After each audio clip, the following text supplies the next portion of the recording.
Perfect. I'm just going to wait a few moments for everybody. I can see the participants coming. Okay, perfect. 12. All right, well, good morning or good afternoon, depending on where you're at in the country. My name is Lauren Leckliter, and I'm going to be speaking on ex vivo lung perfusion today, which is quite a complex topic and very niche criteria. So this is going to be kind of just an introductory discussion to it.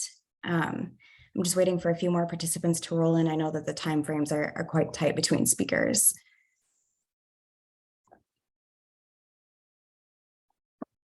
Here we go, a couple more. Okay.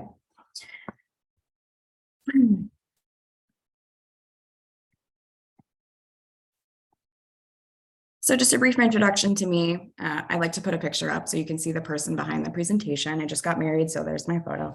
Like I said, my name is Lauren Leckliter, and I'm a thoracic clinical specialist. What does that title even mean? Nobody really knows, but it means that I specialize in ex vivo lung perfusion and now heart perfusion as well. My background is nursing. I will first and foremostly always be a nurse. My background is mostly CVICU, a lot of ECMO, with special interest in heart failure, heart and lung transplantation, and rural health. I live in Minnesota. So if you've heard of the mobile ECMO bus, that's what we have in our region. Caring for patients in our population, particularly up north, like near the boundary waters, and taking on patients from the Dakotas can get quite difficult. No outright disclosures, but I do work for an ex vivo lung perfusion company. I'm not speaking on their behalf today. I should note that, and I don't own the rights to any of the photos that I'm using other than my wedding photo there. I currently reside in Minneapolis, Minnesota with my husband in our zoo of animals, which you will probably hear, and I apologize, running around in the house today, by way of Iowa. And I have to throw that in there because I know I'm talking to Hoosiers, so go Hawks. And I would like to also note that this discussion does include a lot of organ donation discussion and content and metrics, and that can be a bit sensitive for some individuals. So I would like to put that warning out there just so you know that beforehand. Okay, so the objectives today, the things that I want you to take away from this conversation, I don't for a minute expect you to be competent knowing what EVLP is. But I do hope that you have more of an introduction to it, to the components and the mechanics of what we use to run EVLP. There are a ton of different protocols that can be run, and so I'm just going to get into some of the basics, and I'm not speaking on one device company or the other. I'm going to try to include everyone equally. I'm hoping that you understand the use of ex vivo perfusion and why we use it, and identify imperative roles in the process. Spoiler alert, it's perfusionists. That's why I'm here. Perfusion is the key component to most of the cases that we run in some facilities. And I would just like to lastly increase awareness and conversation regarding the topic. So if you can leave here and say one thing or one fact about EVLP and how it might benefit your patients, that's perfect. So what is ex vivo perfusion and why does it matter? Ex vivo perfusion describes the perfusion of any organ or appendage that is not contained in or attached to the body. That's basic, and I know that you all know that as bright medical individuals. But right now, ex vivo perfusion is really comprised of heart, lung, bowel, kidney, liver, and VCA perfusion. And VCA is including appendages like arms and face transplants, which the military is doing some really interesting research with, I will say. Currently, our lung and lung heart waiting list is about 1,500 people. We know that there's approximately 2,000 lung transplants every year. So the numbers should add up, but unfortunately, sometimes they don't. And we have patients who die waiting for lungs, and our goal is to stop that. Ex vivo lung perfusion currently accounts for about 15 to 20% of all lung transplants. I will say I think that metric is probably a little bit higher. We did just have a pretty big world event as the global pandemic that probably threw our metrics off just a bit, but it's a pretty decent chunk. So why are the needs for lungs so great? When we talk about EVLP, it's important to back up and understand the donation side. And I promise that I'll get to the nitty-gritty of perfusion in a few moments, but less than 1% of all donors actually meet the criteria to donate. And it's a little bit staggering when we start to look at these numbers to see we have all these people who want to be donors or have it listed on their driver's license or their fishing license or whatever it may be, but only less than 1% actually meet that criteria when it comes time. So 10% of that donor pool, the top donor pool, goes straight to transplant. These are the top 10% of the lungs are beautiful. The donors were in otherwise good health. There's an 80% window of marginal criteria there where perhaps these donors have missed one metric or two metrics, and OPOs have to be completely and very strict, appropriately so, as they're giving an organ to somebody, and they pass on that 80% window. And then the top or the bottom 10% are ruled out for things like COPD, cancer, etc., where these lungs will never be an option for another individual. So that's the pool that we're working with, and this is a good understanding of things to know going in. I've enclosed two of the main devices that you're probably going to see. I've seen some other speakers talk about TransMedics and ex vivo. On the left, we have the TransMedics lung OCS. It's important to note that with this device, lungs can go straight on. They don't have to enter a cold ischemic time. And obviously, this is more transportable than the one on the right here. She's kind of a behemoth, and it's more stationary. The hospitals own it or the OPOs own it, and they do have to enter a first cold ischemic time to get to the location that EVLP is run, and then they enter a second cold ischemic time when they get to the donor. I love training perfusionists on devices of this capacity because they're the only people who look at these things and don't get scared. So I am all about the perfusion staffing. So what is it actually? Ex vivo lung perfusion serves as a method to challenge and assess lungs that were otherwise deemed unsuitable or marginal for transplant. Not always marginal, and we'll get into that in a moment, but it's important to note that just like VV ECMO or ECMO of any capacity, EVLP only serves as an assessment method. It is not a fix. It is more of a bridge to somewhere. And sometimes the lungs still are not suitable for transplant, and that's okay. When we identify a pair of marginal lungs, there's typically three reasons why an OPO has not listed them: logistics, physical metrics by the OPO, and DCD donors. And we'll get into that in a little bit in depth later, but I just want to mention those now. When those lungs are accepted, they then go into about a 3 to 6 hour period where the lungs are placed on a device, and that device is comprised of a ventilator, an oxygenator, a pump, and circuitry of some sort, medications, and perfusate, to be analyzed and possibly placed for allocation to a donor. My favorite way to explain this, and the analogy for the people who are still going, I don't even get this, and scratching their heads, is the goldfish analogy.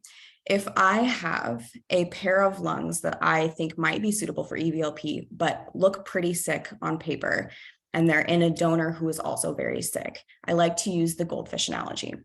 Is the goldfish sick because they're in a sick tank or a tank that needs to have some treatment?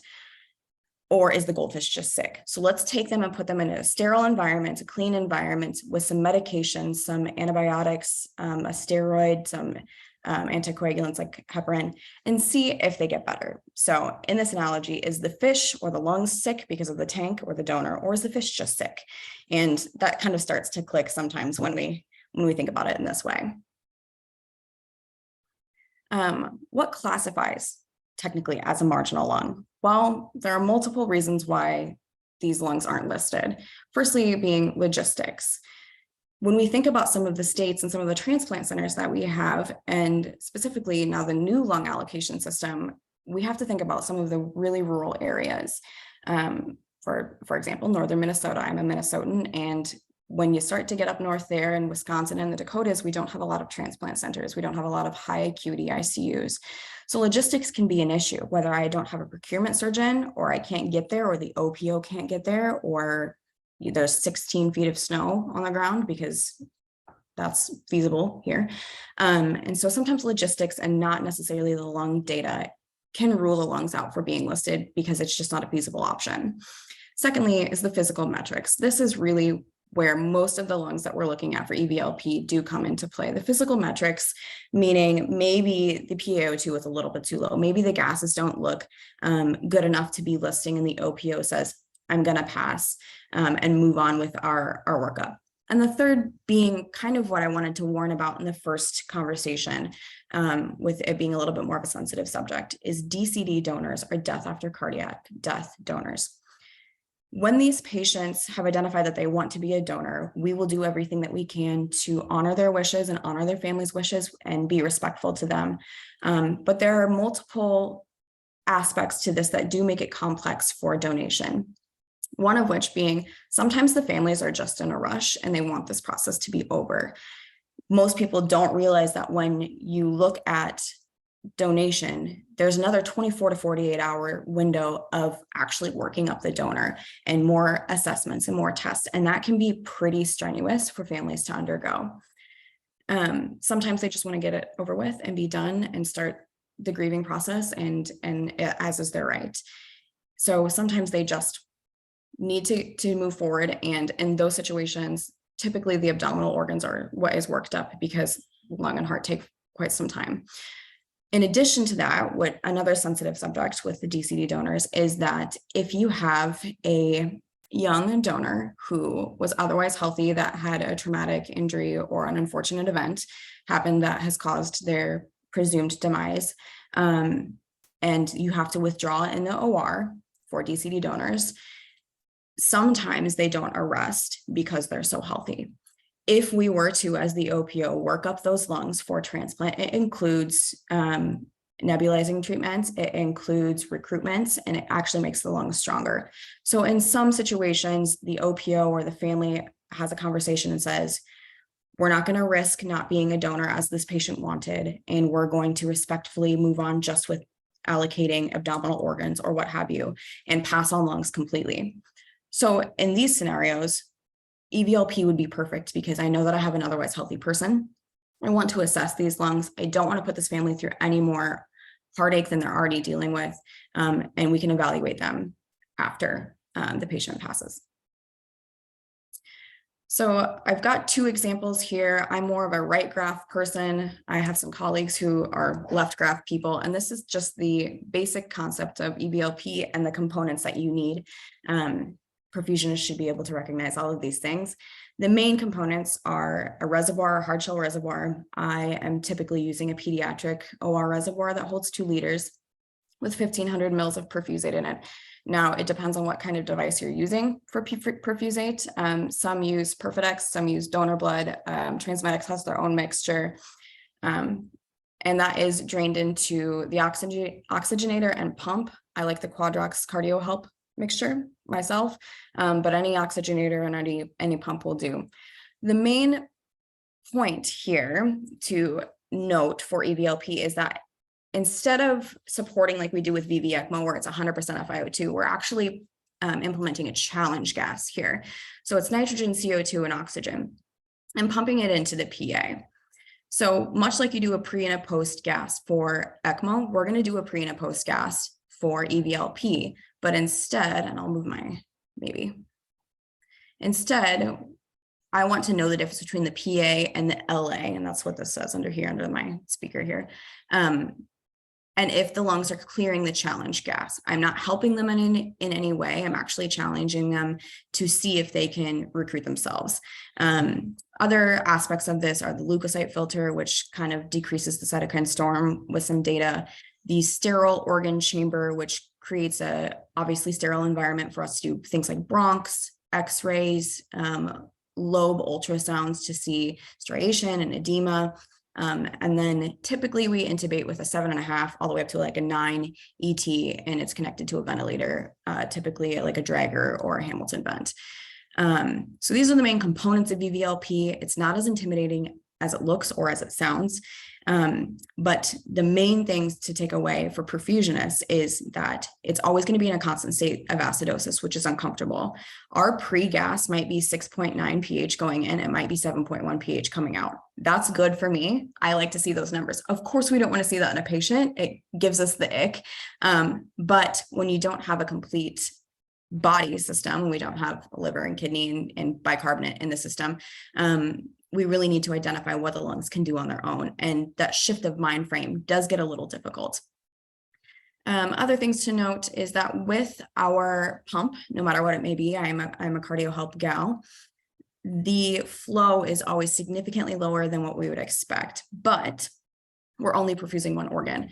So depending on what protocol we're using, if we're using the Toronto protocol, which is a very popular protocol to be using, we're only going to pump at probably 1 liter of flow to reach 40% of the cardiac output of the donor patient. Some protocols do call for 100% flow of cardiac output. So those are just things to keep in mind when you first introduce yourself to an EVLP. The perfusionists go, that gas is terrible. Why is my lactate 17? I don't know what I'm looking at, and my flow is nothing. And those are all very standard things. It's a big adjustment of mindset here, but these are the main components. I wanted to include a cannulation just for your viewing. The left here, these are the cannulations that are used on the XPS. I tried to find a better one from the Transmedics IFU. Their photos are good, but just don't come over very well. They cannulate in the same way, but their system looks much different. So here we've got the PA cannulation, the LA cannulation, it's like a taco cannulation with a running stitch, and then the intubation set. So why do we use it? There are multiple aspects to EVLP that should be noted. Firstly, it can double the cold ischemic time and or travel time. So with the Transmedics device, we see that it can go straight onto the device and perfuse and stay warm the entire time. And with things like the XPS, we can see that we can have 2 different cold ischemic times and break up travel time with an assessment period in between. It increases the utilization of the marginal lungs. Thinking back to that previous slide where I talked about that 80% window of a shade of gray, where maybe they've missed 1 metric or 2 metrics, whatever it may be. We are really now starting to utilize those lungs working down the list. Okay, they've missed 1 metric and now we're really comfortable with that. They've missed 2 metrics and now we're really comfortable with that. So much so that it's a double-edged sword for people like me who make their living off of EVLP, because a lot of transplant surgeons have gotten so comfortable just taking them straight to transplantation now. So now we're continuing to push the envelope of what else can we look at? What other lungs should we be possibly taking into account that were previously being discarded? Obviously allows for sterile environment for assessment of lungs that may have been limited by the donor, back to the goldfish analogy. Increases the use of lungs that are hard to place. So the rural patients, the patients who are not close to an OPO, or perhaps have had a lot of children, have a lot of antibodies, have had a lot of blood product, or have a hard blood type to place in the first place. And then some other miscellaneous uses. Research is doing a lot with EVLP right now, which I just find enamoring. There are some studies out that show lungs being removed from the patient, having high dose chemo or radiation involved in that would otherwise not be suitable for the patient, and then reimplanting. Some viral studies that I've had the great privilege of being a part of that are looking at the after effects of COVID and influenza and things of that nature.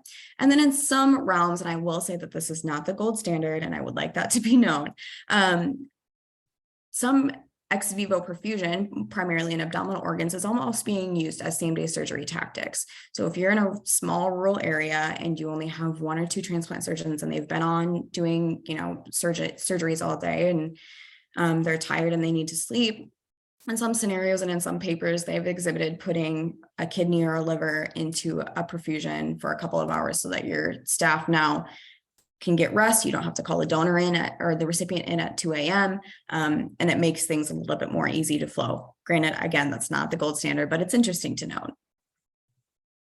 So I'm going to go through some case studies so we can pull this all together. Now that you have seen the components and the process, let's put it all together so it makes sense. So I'm picking on the Midwest because that's where I'm at. So for example, let's say we have a 27-year-old female who's involved in a motor vehicle accident and has been pronounced brain dead, unfortunately. She currently resides in International Falls, Minnesota. If you've ever been to the Boundary Waters, that's where it's at. It's a very, very small town. The hospital does have 1 ventilator. I have found out the hard way. The donor is AB negative blood type. She's 152 centimeters and 47 kgs. So she is quite small and has a bit more of a difficult blood type to place. The recipient that matches is in Iowa City, Iowa. As the crow flies, this doesn't look like a challenge, but for those of us in the Midwest, In this scenario, currently it was negative 30 degrees Fahrenheit in Minnesota, and flight transport was not permitted into International Falls. This presents a logistical nightmare for the OPOs. We have a set of lungs that we want to honor this donor by placing. She, it was important to her that she was a donor, and so we need to get them to where they need to go. However, we cannot fly. So now we're going to send a ground transport to go get them. So our ideal first cold ischemic time is 4 to 6 hours, which means we need a stopping point. Minneapolis, where I currently reside, has the capacity to run EVLP and is 4 hours and 40 minutes from International Falls. Perfect, we're within our window. If Minneapolis can run the case and the lungs remain viable, we're also 4 hours and 40 minutes from Iowa City. Now we've prevented the loss of lungs for the recipient.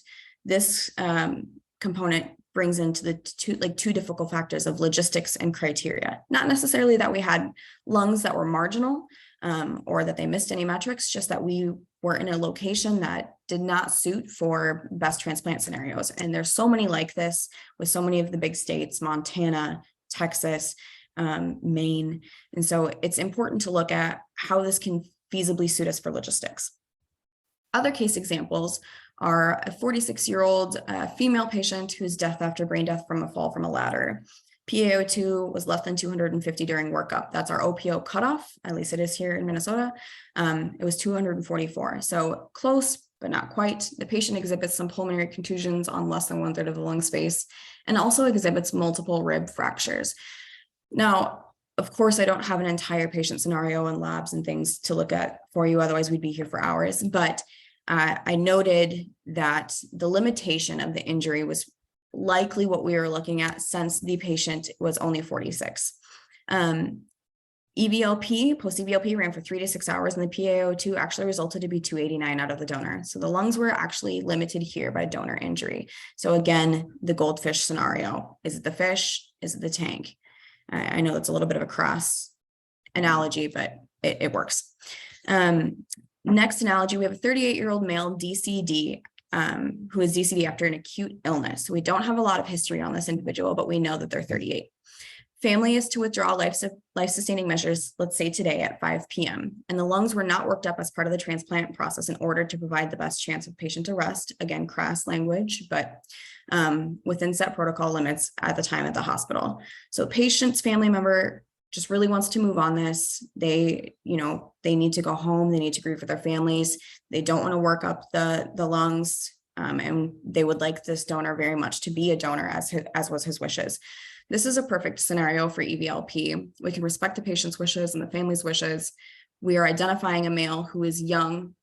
The lungs have not been worked up, though they are probably suitable for transplant. So this would be a scenario where we would say, let's put them on EVLP. Let's take a look and see if we can reallocate these out. And so these case studies are all derived from actual patients, but names and locations have been changed. So what are the roles in these scenarios? I need a surgeon, I need a perfusionist, and I need at least one other staff, preferably a nurse. I hate to discount nurses because I am one, but I need perfusion first and foremost. The surgeon's role is to assess the lungs, to do the bronchs, the suturing, the final approval to the list. The UNET and UNOS list has to be the same criteria. You have to upload these the same way as you would any other organ with 100% transparency. The receiving surgeon or team absolutely knows that they're getting an EVLP run organ or marginal organ, whatever it may be. And sometimes the offering surgeon is the accepting surgeon. So, we trust our surgeon's discretion with lung transplants and transplants of any sort. Perfusionist, I need a perfusionist to run my perfusate, my gases, my labs, my pump, my circuit setup. They're my go-to. They're the most familiar with all of the pumps on the planet. And so when I'm coming into train, I'm really hoping that I'm talking to a team of perfusionists, because then it makes my life a lot easier. And nursing, of course, we need nursing to push the meds, to do some of the allocation work with the OPO, and help with the circuit setup. If the perfusionists are in a case, which of course you are all the time, there's more nurses than perfusionists in a hospital, I want the nurses to be able to set up so that the perfusionist can come in and run the case. Some hospitals, of course, have ECMO-based nursing programs. I've worked in one. That's how I've gotten to this role. But the weight of the work really gets shared there. So does it work? Why do we do this? Let's talk about the data. And this is just one study, and I'm happy to share with you any other studies that you so choose. I didn't pick and choose for a bias. This is just one of the most recent ones. So standard transplant survivals at 12, 24, and 36 months for the protocols were as such 85, 79, and 73%. Versus EVLP, they're almost the same and sometimes better. So yes, this technology works. Yes, this data is working. Unfortunately, we haven't been able to extend the life of lungs. We know that it's about a 5-year ballpark, but the data is supporting the methods. And if the hospital system has a place for this, the more the merrier. I love to see it. And that's why I'm here talking to you today, hoping that some of the conversations around this technology can just be sparked. And yeah, that concludes the majority of my lecture. I wanted to leave a few moments for questions, if any, but I will also say thanks to Sherry and Mohammed for including me in this. I'm happy to be here. Please feel free to contact me for further information, for data, for any of my citations, my lectures. If you want something more in depth, there's my email, and that's my work number. You can go ahead and contact me if you want anything further in depth. I have more information to share than I could fit into 30 minutes. I'll hang out just for a few minutes for questions if you have any.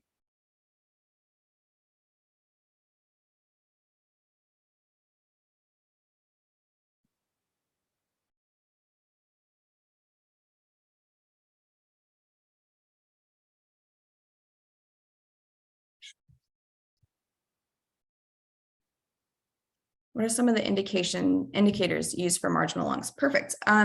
So it varies depending on center and who is comfortable running what specifically. So in one of the case scenarios, I included that the lung had less than a third contusion to the lung due to probably a trauma or a fall or something. So if it's less than a third of a pulmonary contusion, and the OPO is not comfortable taking that because it is an outright injury to the lung, we'll put those on EVLP. If it's a mild pneumonia, we'll put those on. If, for example, the PF ratio just misses the metric of what the OPO is looking for, we'll put those on as well.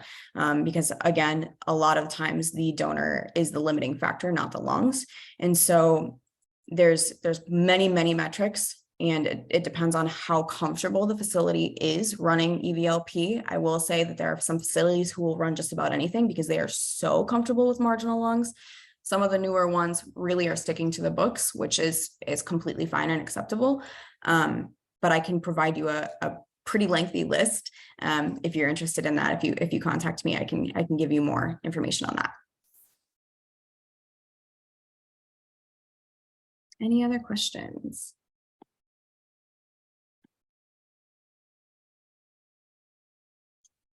Well, these organs are under a state of acidosis. Have they found any way to alter any biomarkers that would indicate a successful transplant versus a failed one? Yeah, so if the lungs are clearing that trigas, that's one indication that it's working. With the acidosis, I've had centers put bicarb in the system. It's not going to do anything. I've had them put diuretics in the system. There's no loop of Henle, but the metrics that we're looking for is an improved gas, tidal volumes, the recruitment process. We're really looking at that as well. Oxygen exchange. We don't really care so much about like lactic acid and things of that nature because the donor is, or the recipient is then going to kind of take the load of that, and the medical staff team is going to correct some of those measures. But the biomarkers that we're really looking at are the labs that we know are important and kind of skirting the rest that we know are kind of anecdotal in the scenario. All right, perfect. Well, I want to turn my time back over. Thank you for having me. This was fun. Please contact me if you have any other questions.